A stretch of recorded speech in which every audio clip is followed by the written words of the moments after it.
The screech of metal on concrete jolted me awake at 4:45 in the morning. I bolted to the front door, still in my thin pajamas, my heart pounding as if it might burst when I saw the scene before me. Two men in Ashbourne Meadows HOA polo shirts were wrapping a heavy chain around Elowen's wheelchair, securing it to the porch railing with a massive padlock. "What are you doing?" I shouted, rushing outside, my bare feet freezing on the damp ground. "That's my sister's wheelchair." The taller one shoved a piece of paper into my hand, his voice flat and cold. "Mobile devices must be stored out of sight, per HOA Rule 12.8. This is your fifth warning." "Fifth?" I choked out, my mind spinning. We'd never received a single warning. Elowen had only been here 4 months, still trying to rebuild a shred of confidence after that horrific accident. "Sir, take it up with the board if you have an issue," the other one said curtly. Then they both hopped into their little golf cart and sped off, disappearing into the early morning fog. I'm Rafferty Rafe Calder, 29 years old, a graphic designer born and raised in Portland, Oregon. But now, I'm trying to build a new life in a suburban neighborhood called Ashbourne Meadows. I moved here 5 years ago, hoping to find a quiet place to settle down for myself and my family. My sister, Elowen, moved in with me 4 months ago after a devastating plane crash left her unable to walk from the waist down. I never imagined her wheelchair would end up chained to the porch by our powerful HOA president, Valentina Rossi, until an anonymous FBI agent revealed he'd been watching this neighborhood for years. What would you do to protect your life and your loved ones from the oppression and arrogance of those who think they rule the world? Leave a comment with the number 9 to let me know you're ready for the next twist in this story. Don't forget to like the video and subscribe to the channel so you won't miss any of the tense moments waiting ahead with me. Wishing you a peaceful day. I tugged at the chain, but it was solid as forged steel. Elowen appeared in the doorway, leaning on the crutches she'd abandoned 10 weeks ago. "What's going on, Rafe?" Her voice trembled, her eyes brimming with tears. Elowen had poured so much sweat into therapy just to move herself with that wheelchair. "It's probably a mistake," I said, trying to stay calm so she wouldn't panic more. "I'll handle it right away." I called a locksmith, but he said he couldn't come until evening. Elowen buried her face in her hands, sobbing. "I have an interview at 9 this morning for a new job. I can't miss it, Rafe." I helped Elowen into my car and drove her to the interview, but I could feel the heavy frustration in every breath she took, relying on me yet again. While she was gone, I pulled out the HOA's 158-page manual to check. Sure enough, there was a rule about storing mobile devices indoors or in designated areas, but it was clearly meant for bikes or skateboards, not something essential like a wheelchair. The locksmith finally arrived and cut the chain off. I had to pay $310 for the emergency service. As he worked, my next-door neighbor, Serafina Duvall, walked over with 5 wooden swan statues that the HOA never seemed to mind. "It's a shame Valentina's doing this to your family," she whispered, her voice full of sympathy. "Valentina Rossi, the HOA president?" I asked, trying to piece things together. Serafina nodded. "She doesn't like anything disrupting the neighborhood's beauty. The Winslows had to move out after they adopted a guide dog." That evening, I emailed the Ashbourne Meadows HOA board, explaining Elowen's disability and requesting an exception under the Americans with Disabilities Act. Within 25 minutes, a reply hit my inbox. "Your exemption request is denied. Furthermore, the wheelchair ramp at the front entrance must be removed within 60 hours. I stood frozen, feeling like the air had been sucked from my lungs. That ramp was fully permitted by the city. I had all the paperwork. The next morning, I called the city planning office to double-check the permit. Everything was still valid. But when I got home, a fine for $1,200 labeled unauthorized modification was taped tightly to my door. Through the window, I saw Valentina Rossi, standing on the sidewalk, snapping photos of my house with her phone. She was about 50, her glossy blonde hair perfectly styled, wearing an expensive tracksuit despite never showing up at the community gym. "Valentina," I stepped forward, trying to keep my voice steady. "Can we talk about this? My sister Elowen needs special accommodations because she can't walk. Rules are non-negotiable." She cut me off, her tone sharp and clipped. "Your sister's condition isn't an excuse to drag down this neighborhood's value. The wheelchair ramp is practically invisible from the main road," I shot back, irritation rising with every heartbeat. "And chaining her wheelchair isn't just inhumane, it's got to be illegal." Valentina stared at me, her lips pressed into a thin line. "Maybe Ashbourne Meadows isn't the right place for your family." She turned and walked off, completely ignoring Serafina Duval's pile of last year's holiday decorations still sitting in her yard and Mr. Finnegan's truck parked blatantly in the driveway, breaking HOA rules. That night, I barely slept, diving deep into disability protection laws. I found the HOA's actions had crossed way past legal boundaries. I printed out key statutes, ready to bring them to the HOA meeting the next evening. When I walked into the community center, the room fell dead silent. 50 residents turned to stare as I took a seat in the back row. Valentina sat up front with 4 other board members. During the public comment session, I raised my hand repeatedly, but Valentina kept ignoring me. Finally, I stood straight up. I want to discuss disability accommodation rights and the illegal locking of medical equipment, I declared, determination blazing through every word. Valentina slammed her hand on the table, her face flushing red. That's not on today's agenda. Sit down now, or you'll be escorted out. My neighbor, Leander Lee Strathmore, suddenly stood up. I want to hear Rafe speak. My brother uses a wheelchair too. Valentina had to relent, giving me 6 minutes. I laid out Elowen's situation with as much restraint as I could muster, passing out copies of ADA regulations to everyone. A few people nodded in agreement. And furthermore, I finished, I have proof the HOA enforces rules unevenly in this neighborhood. I held up a stack of photos showing overlooked violations at other homes. Valentina banged the table again. This meeting is over right now. As people shuffled out, Lee came over to me. Be careful, he whispered. Valentina has friends on the city council, but you're not alone here. So, I drove home, my heart heavy, but my resolve still burning. When I pulled into the driveway, I froze. Bright yellow eviction notices were plastered all over my front door. They had no legal weight, just fake HOA papers dressed up to look real. I ripped them down fast before Elowen could see, not wanting to worry her more. The next morning, the sound of drilling jerked me awake.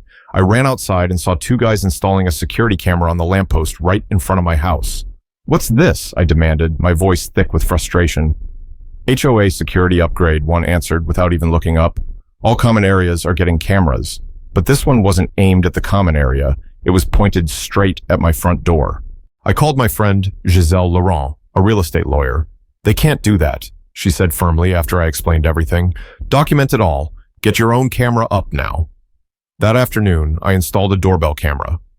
Less than 40 minutes later, Valentina Rossi marched up to my porch and stuffed a new notice in my mailbox. The camera caught her standing there, smirking at my door. The paper listed a fine of $1,000 for false accusations against the board. At the bottom, in her handwriting, payment plans available if needed. We understand the financial burden of supporting disability. That was the last straw. I started a private Facebook group called Ashbourne Truth and invited every resident except the board members. By nightfall, 70 people had joined. I posted evidence of unfair rule enforcement with time-stamped photos. Comments flooded in instantly. They fined me $450 for my son's basketball hoop, but the treasurer's identical one is fine. Valentina's son parks his commercial truck in her driveway every weekend. No one says a word. I got denied for solar panels, but Valentina's friend was approved right away. The next morning, a large envelope was slipped under my door. Inside were financial records showing the HOA had paid $62,000 to a landscaping company owned by Valentina's brother, despite no work ever being done. A note read, "I'm on the budget committee. There's more. Watch who you trust." I copied everything and locked the originals in my safe. While Elowen was at physical therapy, I drove to the county recorder's office. Property maps confirmed my wheelchair ramp was entirely within my lot's boundaries, not encroaching on common areas like the HOA claimed. That afternoon, 3 board members, including Valentina, knocked on my door. "We're here to offer a solution," Valentina said, her forced smile barely hiding her tension. "We'll allow temporary wheelchair use, provided it's covered with a neutral tarp when left outside." I kept my voice steady. That's not a reasonable accommodation under federal law. I'd also like to ask about these financial documents showing HOA funds going to your brother's company. Valentina's face went pale. The other 2 exchanged nervous glances. "You're digging your own grave," she said, her voice dropping low. "I've run this neighborhood for 18 years. People who challenge me never stick around long." After they left, I noticed a white truck parked across the street. It was still there the next day and the day after that. Elowen started to worry. "Maybe we should just move, Rafe? I don't want to cause trouble." "This isn't trouble," I said, taking her hand to reassure her. "This is standing up to injustice. We have every right to be here. I reached out to a local newspaper, showing them evidence of discrimination and potential financial misconduct. They were interested, but needed more sources.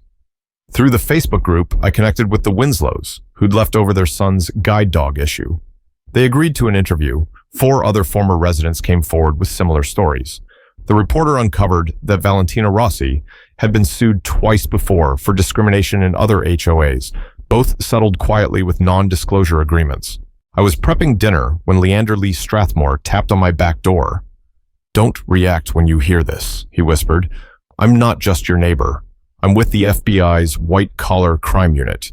We've been investigating Valentina and this HOA for 8 months. My jaw dropped, but I stayed quiet. What? Financial fraud across multiple HOAs and now civil rights violations too. He handed me his card. We need your help to solidify the case. Will you assist? Before I could answer, a crash of glass rang out from the front.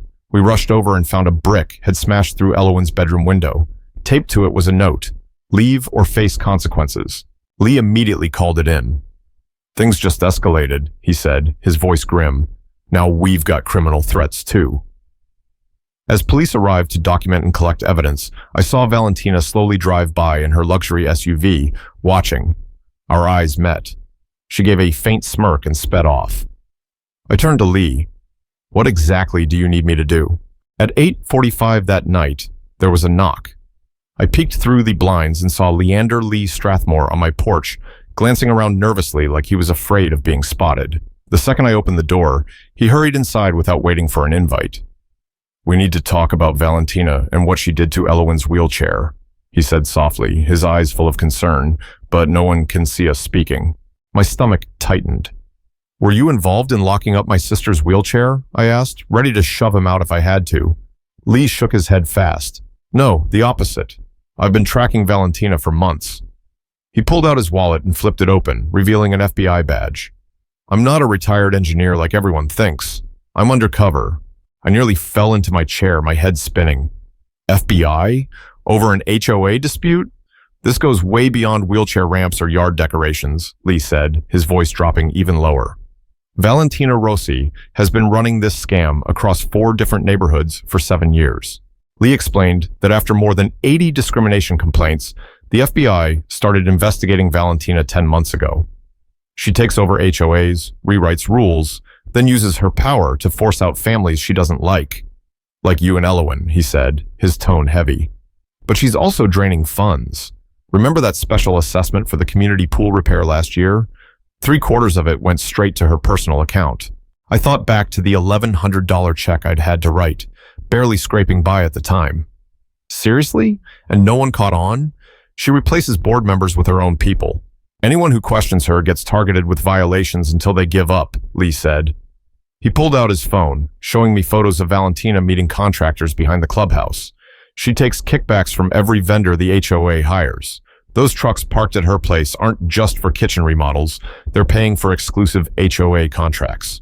My mind raced, piecing together changes since Valentina became president 3 years ago. The landscaping company tripling its rates, a new security system no one asked for, a special assessment for roof repairs that only fixed homes on her street. But why chain Elowen's wheelchair? I asked. That feels personal. Lee sighed, his face grim. Valentina targets anyone she thinks lowers the neighborhood's value. We've got recordings of her using vile language about disabled people. In an email to the board, she said Elowen makes the place look like a nursing home. I clenched my fists, outrage surging. That's disgusting. It is, and it's illegal, Lee said. The wheelchair incident gives us clear ADA violation evidence, but we need more to lock down the financial charges. He slid a small device across the table. This is a specialized recorder. We need you to get her to admit to the wheelchair stunt, and if possible, the HOA financial stuff too. I stared at the device, my mind a tangle of nerves. You want me to be a spy? You'd be helping us build a case to save dozens of families she's targeted, Lee explained. But I won't lie to you. This comes with risks. Valentina has connections in the local police department. Just then, headlights swept across the living room window. Lee ducked low, peeking through the blinds. That's her car, he whispered. 4th time today she's driven by. We stayed silent, watching Valentina's luxury SUV crawl past my house, nearly stopping in front of the yard.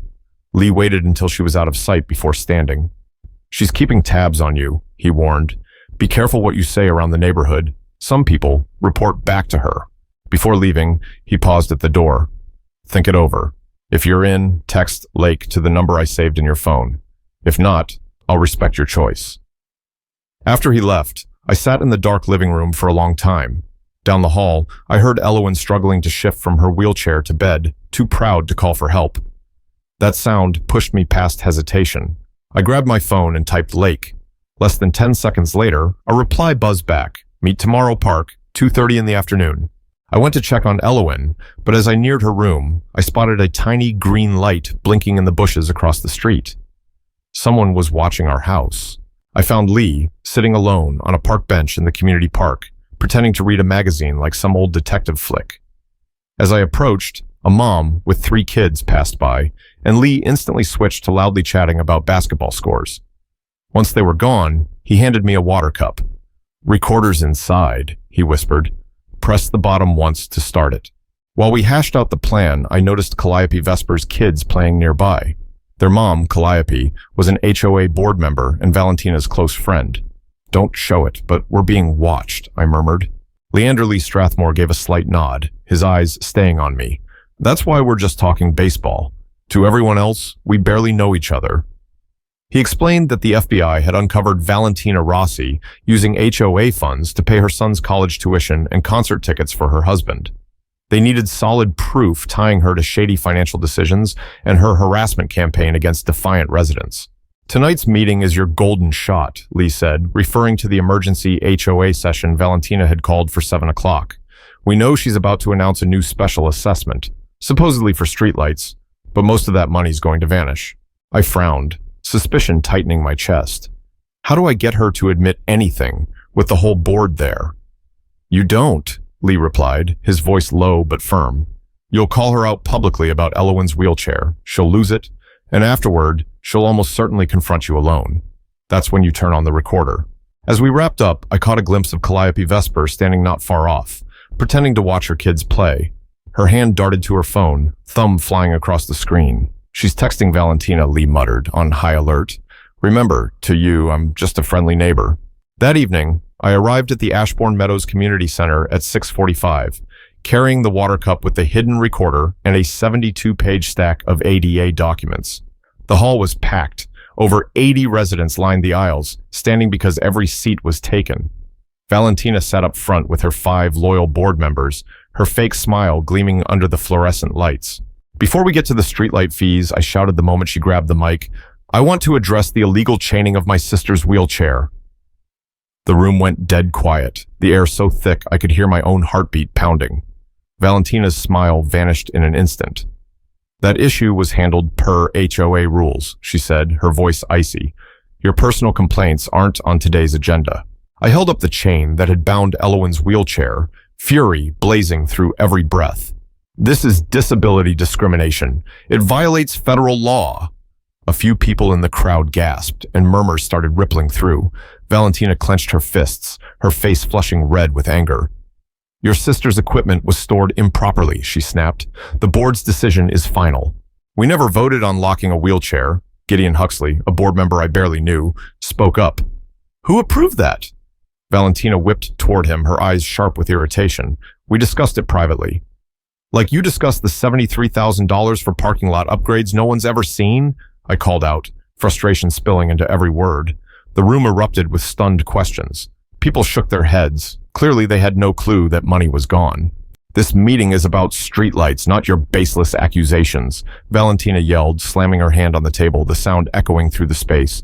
"We need lighting to deal with troublemakers like you in this neighborhood."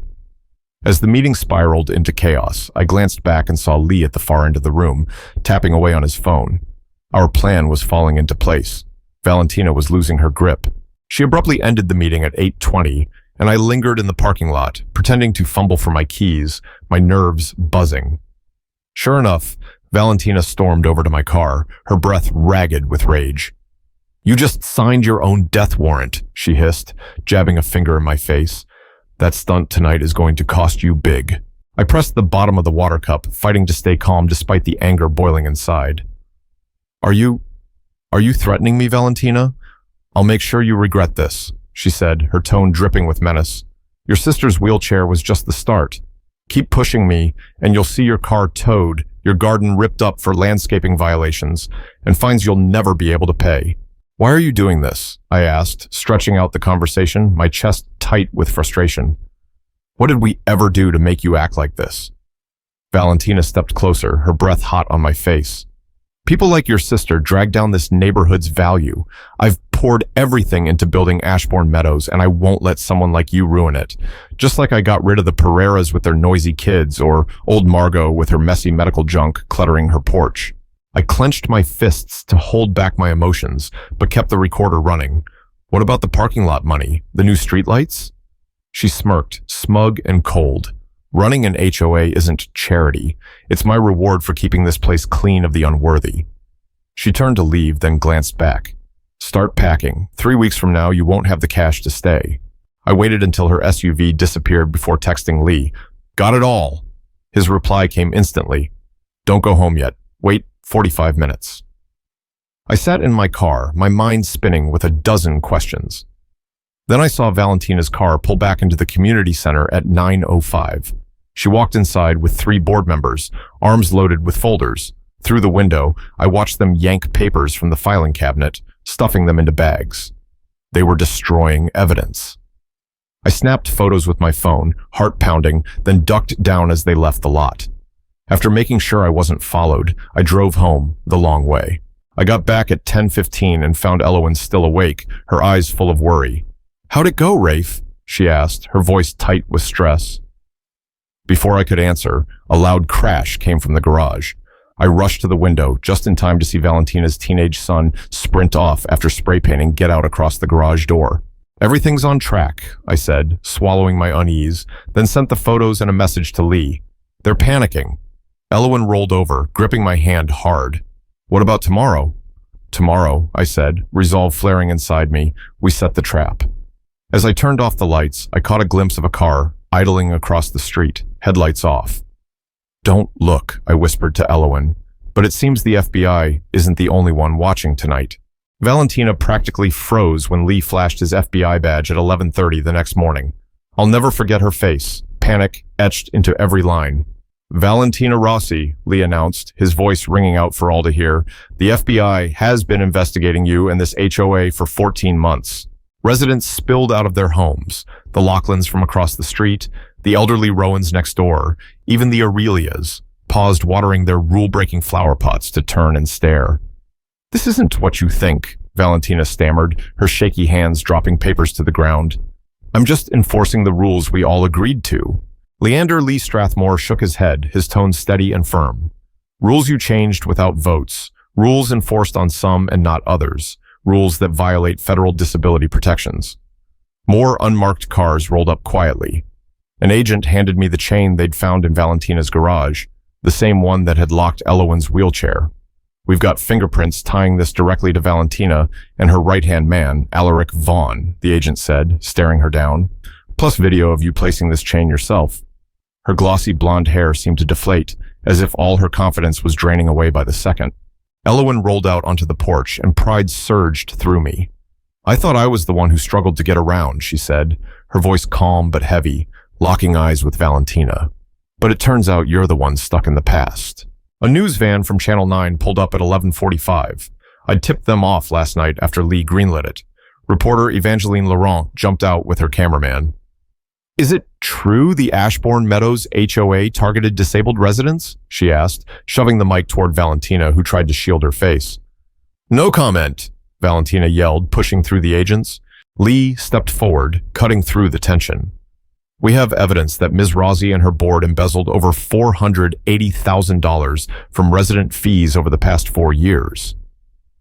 A collective gasp rose from the growing crowd. The Torrens, forced to dismantle their kids' treehouse last winter, filmed it all on their phones. That money was supposed to upgrade the community sports area, Mr. Rowan shouted, his cane trembling with rage. You said the budget ran dry. Valentina bolted for her car, but an agent blocked her, holding up a search warrant. We've got orders to search your home and the HOA office, he declared. I spotted Alaric Vaughn and two other board members sneaking off through backyards. "Lee," I pointed, my heart racing. "Her cronies are running." Agents nabbed them fast, while others started searching Valentina's house. In just 12 minutes, they hauled out stacks of document boxes, hard drives, and what floored me most, a safe stuffed with cash and jewelry she'd bought with our money. "We found fake ballots from 4 recent HOA elections," a female agent announced, her voice commanding. Valentina rigged the votes to stay president. The Aurelias, longtime Valentina supporters, stood stunned. "She said our Christmas decorations were fine because they livened up the place," Mrs. Aurelia admitted, her voice faltering, but fined the Torrens for their holiday lights. Lee addressed the crowd, his tone low but compelling. "We believe Ms. Rossi targeted residents who challenged her authority or didn't fit her vision. She weaponized rule enforcement to pressure them out." My phone buzzed nonstop with texts from neighbors I didn't even know, shocked and supportive. The community I'd thought had turned its back on Elowen and me was full of people forced into silence. An emergency community meeting was called that very night at 6:30 in the Ashbourne Meadows Community Center. Nearly 200 households showed up, a record in the neighborhood's history. One by one, people shared stories of Valentina's oppression. "She fined me $600 for my daughter's basketball hoop, but the identical one at Vaughn's place got a free pass," Miss Elodie said, her voice thick with resentment. "I asked for security lights after a break-in and got denied, but her friend's backyard lights, shining right into my house, were approved," Mr. Peregrine added, gripping his chair tight. The FBI laid out evidence. Valentina had set up a fake maintenance company, charging triple the usual rates, with half the money funneled into her pocket. They showed bank records of a California vacation condo and her sports car, all bought with our cash. "How'd you catch her?" someone asked, curiosity lighting up their face. "It all started with the wheelchair chain," I replied, holding up the heavy evidence, determination surging through me. She crossed the line targeting someone defenseless. But Elowen and I fought back with proof, not just feelings. Applause erupted across the room. I'm not used to speaking in front of crowds, but standing up for everyone felt right. By a landslide vote, a temporary board was formed that night at 8:15. They surprised me by asking me to join. "We need someone who will stand up for what's fair," Mrs. Rowan said, her voice warm. 10 days later, Valentina Rossi and 3 board members faced federal charges: fraud, embezzlement, civil rights violations, and conspiracy. They're looking at long prison sentences and hefty fines. The HOA accounts were frozen, so accountants could trace every missing dime. The new board found Valentina had been siphoning funds for 6 years, almost from day one as president. Our first move was passing a full accessibility policy, with Elowen as an advisor. All violation notices were paused to rewrite the rules for clarity and fairness. "This isn't about payback," I told a local reporter interviewing me at 9 the next morning. "It's about making sure everyone feels welcome in their own neighborhood." 3 months later, on June 15th, the community threw its first ever outdoor block party in Ashbourne Meadows history. Neighbors who'd once kept their distance now chatted like friends. Kids played on the grass without fear of fines. The Torrens' son, who uses a cane like Elowen, tested out the new playground built with recovered funds. Seeing everyone laughing, sharing food, Elowen squeezed my hand tight. "Thank you for not giving up," she said, her voice catching. "Some chains you can see and some you can't. We broke them both." That infamous wheelchair chain now hangs in the Ashbourne Meadows Community Center, next to a small plaque that reads, "Freedom sometimes takes courage, unity, and a little help from the FBI." Valentina's house sits empty, waiting for a new owner. Sometimes I catch neighbors glancing at it as they pass, still weighed down by how one person could control so many lives, but mostly, people are looking forward now, not back. Yesterday, August 18th, Elowen rolled smoothly down the neighborhood's new gentle slope, racing the kids on their bikes. No chains, no barriers, no worries. She turned to me, her smile lighting up her face, and said something I'll carry forever. The best way to fight back isn't just winning justice. It's living better every day. Watching Rafe stand up for Elowen in the heart of Ashbourne Meadows, I felt a rush of emotions, anger at the injustice, but hope in the power of persistence. This story shines a light on the hidden corners of modern society today, where power can twist and trap the vulnerable. From it, I've learned a valuable lesson. You don't have to stay silent or give in. Instead, stand up with smarts, find allies, and wield the truth as a weapon for change. That's how we build a fairer community, step by step. This tale is for entertainment and education only, not meant to discriminate, criticize, defame, or offend any person or group. What do you think of this journey? Leave a comment below with your thoughts. Don't forget to like, share, and subscribe to spread this meaningful message together. Thanks for watching this video all the way through. Wishing you a peaceful day, and I'll see you in the next one.